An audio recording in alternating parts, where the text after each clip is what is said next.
സംസ്ഥാനത്ത് മുട്ടവില കുതിച്ചുയരുന്നു. മുട്ട ഒന്നിന് 7 രൂപയാണ് മൊത്ത കച്ചവടക്കാർ ഈടാക്കുന്നതെങ്കിലും ചെറുകിട കച്ചവടക്കാർ 7 രൂപ 50 പൈസയ്ക്കാണ് നൽകുന്നത്.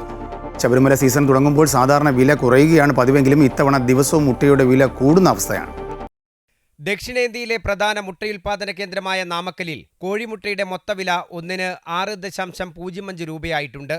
മുട്ടവില നിശ്ചയിക്കുന്ന നാഷണൽ എഗ് കോർഡിനേഷൻ കമ്മിറ്റിയുടെ ചരിത്രത്തിലെ ഏറ്റവും ഉയർന്ന വിലയാണിത്. വില ഉയർന്നതോടെ അത് കേരളത്തിലെ വിപണിയിലും പ്രകടമായി. ഇപ്പോൾ 7 രൂപയാണ്, ഹോൾസെയിൽ കുറവുണ്ട്. 68 നടക്കാവിലൊക്കെ 5 രൂപയ്ക്ക് വെച്ച് വിറ്റിരുന്നു, ഇപ്പോൾ ഒന്നും കാണുന്നില്ല. അപ്പോൾ തമിഴ്നാട്ടിൽ വരുമ്പോൾ അവർ നിശ്ചയിക്കുന്ന റേറ്റാണ്, പിന്നെ ഈ കച്ചവടക്കാർക്കും എന്തെങ്കിലും കിട്ടണ്ടേ.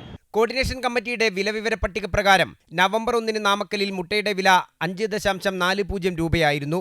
തുടർന്ന് ഓരോ ദിവസവും വില കൂടുകയായിരുന്നു. 15-ന് 5.90 രൂപയായി, 17-ന് 6 രൂപയിലെത്തി. വ്യാഴാഴ്ച വീണ്ടും കൂടി 6.05 രൂപയായി. കഴിഞ്ഞ 5 വർഷത്തിനിടെ നാമക്കലിൽ മുട്ടയുടെ വില 5.70 രൂപയിൽ കൂടുന്നത് ഇത്തവണയാണ്.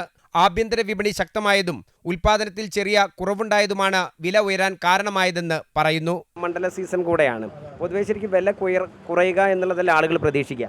അങ്ങനെയാണ് പ്രതീക്ഷിക്കുന്നത്, പക്ഷേ ഈ പ്രാവശ്യം നല്ല കുത്തനെയാണ്. നിങ്ങൾ ചോദിക്കുന്നുണ്ടോ നിങ്ങളുടെ മൊത്ത വിപണക്കാരോട്? എക്സ്പോർട്ട് ഉണ്ടെന്നാണ് പറയുന്നത്, അവർ ഉൽപ്പാദിപ്പിക്കുന്ന ആൾക്കാർക്ക് എക്സ്പോർട്ട് ഉണ്ട്, അതുകൊണ്ടാണ്.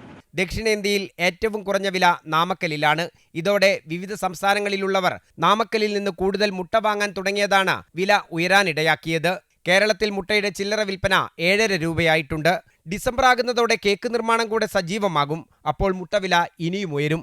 അമൃത ന്യൂസ്, കോഴിക്കോട്.